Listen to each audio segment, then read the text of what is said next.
बिस्मिल्लाहिर्रहमानिर्रहीम। अस्सलाम वालेकुम। उम्मीद है आप लोग सारे ठीक होंगे। आज जो हमने डिस्कशन करनी है, आज हमने दिस पॉइंटर के ऊपर डिस्कशन करनी है कि दिस पॉइंटर क्या होता है। तो स्टार्ट करते हैं हम आज आपका अपना लेक्चर। तो दिस पॉइंटर बेसिकली बच्चे ये होता है कि दिस पॉइंटर में आप सिंपल ये समझें, रेफरेंस देता है, सेल्फ रेफरेंस। किसी चीज़ का भी सेल्फ रेफरेंस आपने जब लेना है कि यानी कि इस फंक्शन को किसने कॉल किया है, जिसने कॉल किया उसका एड्रेस क्या है, तो हम दिस पॉइंटर यूज़ करते हैं। जैसे फॉर एग्जांपल, अभी आगे डिटेल में मैं आपको बताता हूँ, लेकिन अभी एक छोटी सी एग्जांपल देख लें कि एक जो है फंक्शन था सेट रोल नंबर का। सेट रोल नंबर को जिस ऑब्जेक्ट ने भी कॉल किया है उसका एड्रेस जो है ये रिटर्न करेगा। दिस है ना, ये देखें दिस पॉइंटर लगा दिया हमने। तो दिस पॉइंटर क्या करेगा, जिसने भी इस फंक्शन को कॉल किया उसका एड्रेस बता देगा कि इस फंक्शन ने मुझे कॉल किया था, इस ऑब्जेक्ट ने मुझे कॉल किया था बेसिकली। इसी तरह सेट नेम का एक फंक्शन बना हुआ है, जो भी इस ऑब्जेक्ट को कॉल कर जो भी ऑब्जेक्ट इस फंक्शन को कॉल करेगा ये उसका एड्रेस रिटर्न कर देगा। एड्रेस रिटर्न करता है, ठीक है। दिस पॉइंटर क्या करता है, सेल्फ एड्रेस, कि मुझे कॉल करने वाला कौन है, मुझे यूज़ करने वाला कौन सा है। अब हम इसे डिटेल में देखते हैं। कंपाइलर बेसिकली क्या होता है बच्चे, कंपाइलर वो होता है जो हाई लेवल लैंग्वेज को लो लेवल लैंग्वेज में कन्वर्ट करता है, ठीक है। जैसे आप लोग अब देखें कोड लिखते हैं, आप डेव में लिखते हैं कोड, आप वो रन उसे करते हैं तो वो आपको एग्जीक्यूट करके देता है। हालांकि कंप्यूटर तो बाइनरी समझता है, सिर्फ और सिर्फ वन और ज़ीरो को समझता है, हम लिखते तो इंग्लिश में है। तो कंपाइलर उसे कन्वर्ट करके मशीन लैंग्वेज में देता है। तो वो ये देखिए क्या कहता है, the compiler reserve space for the function defined in the class.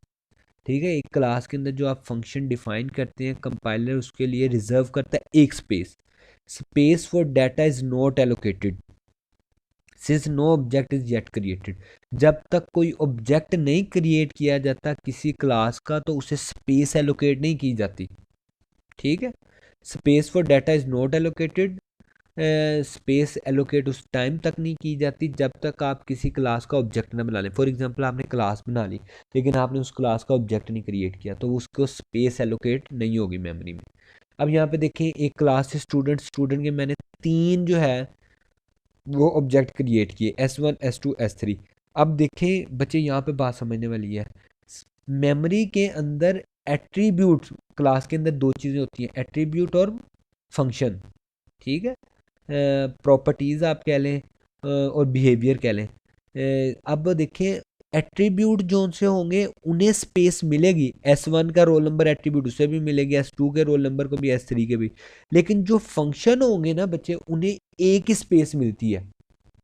Function को ये नहीं होता हर क्लास के हर फंक्शन की अलग अलग स्पेस हो, नहीं, फंक्शन की एक ही। देखें फंक्शन ने तो काम करना होता है, ठीक है। जो एट्रीब्यूट होते हैं उनके अंदर तो चलिए डाटा स्टोर होना है, हर ऑब्जेक्ट का S1 का रोल नंबर कुछ और होगा, S2 का रोल नंबर कुछ और होगा, S3 का रोल नंबर कुछ होगा, लेकिन जो फंक्शन होंगे वो काम तो वही करेंगे। यानी कि अगर किसी ने सम करना है तो वो सम ही करेगा। बात समझ आ रही है। तो इसलिए क्या होता है कि मेमोरी के अंदर जोन से एट्रीब्यूट होते हैं उन्हें अलग अलग स्पेस मिलती है, जो फंक्शन होते हैं उन्हें कॉमन स्पेस एलोकेट दी जाती है, एक ही स्पेस होती है। चाहे आप इस स्टूडेंट क्लास के 10 ऑब्जेक्ट बना लें लेकिन फंक्शन की स्पेस एक ही रहेगी। फंक्शन को सिर्फ एक जगह पे ही रखा जाएगा, उन्हें हर ऑब्जेक्ट के साथ नहीं रखा जाता। अब function space is common for every variable when ever a new object is created memory reserve for variable only, ठीक है। जब भी नया ऑब्जेक्ट बनाया जाएगा तो वेरिएबल्स को सिर्फ मेमोरी मिलेगी। Previous defined function are use over and over again. जो डिफाइंड फंक्शन है वो बार बार हम इस्तेमाल करेंगे, हम उन्हें नई मेमोरी नहीं देते। तो मेमोरी लेआउट फॉर ऑब्जेक्ट देखें बेसिकली ऐसे बनता है, S1 का रोल नंबर, S2 का रोल नंबर, S3 का, जितने ऑब्जेक्ट होंगे वो यहाँ पे क्रिएट होते जाएंगे, उनके एट्रीब्यूट बनते जाएंगे, लेकिन फंक्शन की स्पेस एक ही रहेगी। अब देखिए मसला ये आता है हमें, how does the function know on which object to act. Function को कैसे पता लगेगा मुझे इस ऑब्जेक्ट ने कॉल किया है या इस ऑब्जेक्ट के थ्रू कॉल हुई है या इस ऑब्जेक्ट के थ्रू कॉल हुई है। देखिए हमने कहा ना फंक्शन तो एक ही बनाया, हमने ये नहीं कहा कि जी जितने क्लास के ऑब्जेक्ट बनते जाएंगे उतनी ही फंक्शन को स्पेसें मिलती जाएंगी। वेरिएबल्स को स्पेस मिलेगी लेकिन फंक्शन सब में शेयर रहेंगे, ठीक है। फंक्शन जो है वो मेमोरी में एक जगह पे ही पड़े रहेंगे। फंक्शन मेमोरी के अंदर एक जगह पे ही पड़े रहेंगे, जो भी ऑब्जेक्ट है वो उसे वहां पे जाके यूज करेगा। बात समझ आ रही है बच्चे? एट्रीब्यूट जो होंगे उनको अलग अलग स्पेस मिलेगी। अब हम कहते हैं कि जी फंक्शन को कैसे पता लगता है कि मैंने किस ऑब्जेक्ट के क्रॉस, किस एट्रीब्यूट के क्रॉस काम करना है। ठीक है, how does the function know on which object to act? Address of each object is pass to the calling function. जब भी हम किसी फंक्शन को कॉल करते हैं ना, तो उसके अंदर उस ऑब्जेक्ट का एड्रेस पास किया जाता है। This address is dereference by the function, hence they act on correct object. ठीक है, तो वो फंक्शन क्या करता है, वो उसका एड्रेस जो सा होता है, देखें S1 का अलग एड्रेस होगा, S2 का अलग एड्रेस होगा, S3 का अलग एड्रेस, S4 का अलग एड्रेस। आपने ये फंक्शन गेट रोल नंबर करना था, आप S3 के साथ यानी कि S3 से कॉल करना चाहता है, जैसे ही वो कॉल भेजेगा तो वो साथ में अपना एड्रेस भेजेगा कि यार ये वाला रोल नंबर आपने यूज करना है, ये दोनों तीनों रोल नंबर नहीं यूज करने, S3 का रोल नंबर एड्रेस बताएगा कि भाई मैंने कॉल किया आपको, आप मेरे एट्रीब्यूट्स के ऊपर काम करें। तो वो जो एड्रेस भेजता है वो दिस पॉइंटर के थ्रू भेजता है। ठीक है बच्चे, ये देखें, the variable containing the self address is called the this pointer. तो वो जो एड्रेस लेके आता है उस फंक्शन के पास, और फंक्शन उसे डी रेफरेंस करता है, देखता है कि ये कहां से मुझे कॉल आई है। ठीक है, तो वो क्या होता है, दिस पॉइंटर होता है। बच्चे दिस पॉइंटर की बात समझ आई? सिंपल सी बात यार, आप समझ लें, एक क्लास है उसके आप 1000 ऑब्जेक्ट बना लें, 1000 ऑब्जेक्ट बना लिए, फंक्शन को स्पेस एक ही मिलेगी, जितने एट्रीब्यूट्स होंगे उनको अलग अलग स्पेस मिल जाएगी। जिस ऑब्जेक्ट ने भी उस फंक्शन को कॉल करनी होगी, ठीक है, तो वो दिस पॉइंटर के थ्रू अपना एड्रेस भेजेगा उस फंक्शन के पास, और वो फंक्शन दिस पॉइंटर के थ्रू उसको डी रेफरेंस करेगा, एड्रेस को देखेगा कि किसने मुझे कॉल किया, और उसके ऊपर वो काम करके देगा उसे। ठीक है, अब आगे देखें,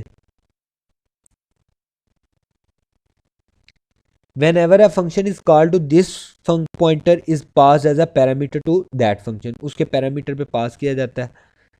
when function with n parameter is actually called, देखें फंक्शन के अगर बेसिकली 2 पैरामीटर है आप लिख रहे हैं ना, तो बेसिकली वो 3 लिखे जाएंगे, एक ऑटोमेटिकली एक ऐड होता है, वो ऑटोमेटिकली एक ऐड क्या होता है, दिस पॉइंटर ऐड होता है पैरामीटर के तौर पे, जो एड्रेस आएगा उसे दिस पॉइंटर कंटेन कर लेगा। बात समझ आ रही है बच्चे? आपने फंक्शन सम का फंक्शन बनाया, आपने 2 उसके अंदर पैरामीटर रखे, ठीक है, ए और बी, लेकिन कंपाइलर उसे 3 काउंट करेगा।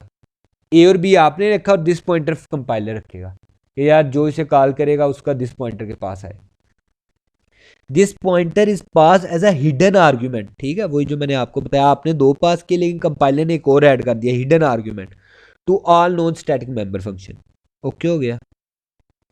ये देखें, एक सेट नेम का आपने फंक्शन जो है वो कॉल किया, और यहाँ पे देखें उसने उसका पॉइंटर इज इंटरनली रिप्रेजेंटेशन, आपने तो सिर्फ एक बनाया था लेकिन उसने यहाँ पे देखें एक पॉइंटर दिस पॉइंटर बना दिया। Okay, declaration of this pointer, data type आप लिखते हैं, स्टैटिक लगाएंगे, कॉन्स्ट और दिस लिख देंगे। उसके बाद देखें कंपाइलर कैसे जनरेट करता है कोड को। हम जब भी स्टूडेंट देखें मैंने कॉल किया, तो वो रोल नंबर को दिस के थ्रू काउंट करेगा कि दिस में, यानी कि जिस एड्रेस में है उस एड्रेस का रोल नंबर 0 करना है आपने, यानी कि जिसने मुझे कॉल किया है, यानी कि जिसने यहाँ पे देखें, यहाँ पे कोई पैरामीटर नहीं ना हमें नजर आ रहा, लेकिन कंपाइलर यहाँ पे एक पैरामीटर रखेगा। कौन सा पैरामीटर? दिस का। ठीक है, क्योंकि एड्रेस आएगा उसके अंदर, अब वो उस एड्रेस के रोल नंबर पे जाके चेंज करेगा। बात समझ आ रही है? वो दिस पॉइंटर है ना बेसिकली बच्चे, ये क्या है? पॉइंटर है, इसके पास तो एड्रेस होगा, ये एड्रेस पे जाके उस रोल नंबर को 0 कर देगा। ओके होगी बात? ये देखें, और अक्सर बेसिकली बच्चे क्या होता है, देखिए आपने ग्लोबल वेरिएबल डिक्लेयर किया एक्स का, लोकल वेरिएबल डिक्लेयर कर दिया ये भी एक्स का, अब ये दोनों ग्लोबल और लोकल एक्स हो गए। अब उसे कैसे पता लगेगा कि यार मुझे ये वाला एक्स यूज़ करना है या ये वाला एक्स यूज़ करना है, तो वो भी दिस के ज़रिए कि जिसने मुझे कॉल किया उसका एक्स ये वाला, ठीक है, उसके एक्स में ये लोकल की वैल्यू रख देनी है जो यहाँ पे आएगी। ठीक है बच्चे, क्योंकि ये तो हर किसी का एक्स वाई जी क्लास है ना। एक्स वाई जी का अगर मैं यहाँ पे 10 ऑब्जेक्ट बनाता हूँ तो 10 अलहदा एट्रीब्यूट बनेंगे। तो आपने कहा 10 अलहदा एट्रीब्यूट के अंदर जो भी यहाँ पे वैल्यू पास की जाएगी वो उन्हें असाइन कर दी जाएगी। बात समझ आ गई है बच्चे?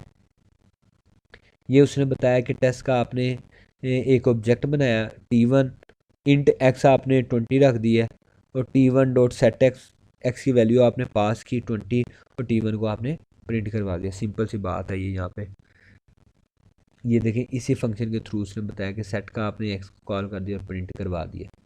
अब उसके बाद देखें there are situation where designer want to return reference to the current object from a function. In such cases reference is taken from this pointer like this. कई दफ़ा ऐसा होता है बच्चे, हमें ये रिक्वायरमेंट होती है कि किस ऑब्जेक्ट ने हमें कॉल की है, किस ऑब्जेक्ट ने इस फंक्शन को यूज़ किया है, तो उस ऑब्जेक्ट का रेफरेंस लेने के लिए, उस ऑब्जेक्ट का एड्रेस लेने के लिए हम रिटर्न क्या करवाते हैं, दिस पॉइंटर। जो आपको पहली स्लाइड थी उसके अंदर वही चीज़ दिखाई गई थी। ये देखें यहाँ पे मैं आपको दोबारा दिखाता हूँ। ये देखें सेट रोल नंबर, ये रिटर्न क्या करेगा, दिस पॉइंटर। दिस पॉइंटर में क्या होगा, जिसने भी इस फंक्शन को कॉल की है, जिस ऑब्जेक्ट ने भी, उसका एड्रेस रिटर्न करेगा ये। ओके होगी बच्चे, बात समझ आ गई है आपको? इसी तरह देखें एक और बनाया आपने सेट नेम का, ये भी रिटर्न क्या करेगा, दिस पॉइंटर। यानी कि जो भी इसे कॉल करेगा उसका एड्रेस जो है, जो भी ऑब्जेक्ट इसे कॉल करेगा इस फंक्शन को, ये उसका एड्रेस उसे वापस भेज देगा। ओके हो गया? आज का लेक्चर हमारा इतना ही है। होप आप लोगों को लेक्चर समझ आया होगा। दिस पॉइंटर सिंपल सा आप याद रख लें, दिस पॉइंटर क्या होगा, सेल्फ एड्रेस को कंटेन करेगा। ठीक है, ऐसा variable containing the self address, the variable pointer है बेसिकली ये। तो ये क्या एड्रेस को, किसके एड्रेस को कंटेन करता है, सेल्फ एड्रेस को। ठीक है, अपना एड्रेस होल्ड करता है कि किसने मुझे कॉल किया, ये किसके ऊपर मैंने काम करना है। ठीक है, तो उसे हम क्या कहते हैं, दिस पॉइंटर कहते हैं। होप आप लोगों को लेक्चर समझ आया होगा। कोई भी कन्फ्यूजन हो आप लोगों को तो आप लोग मुझसे पूछ लिएगा। Thank you so much. अल्लाह हाफिज़।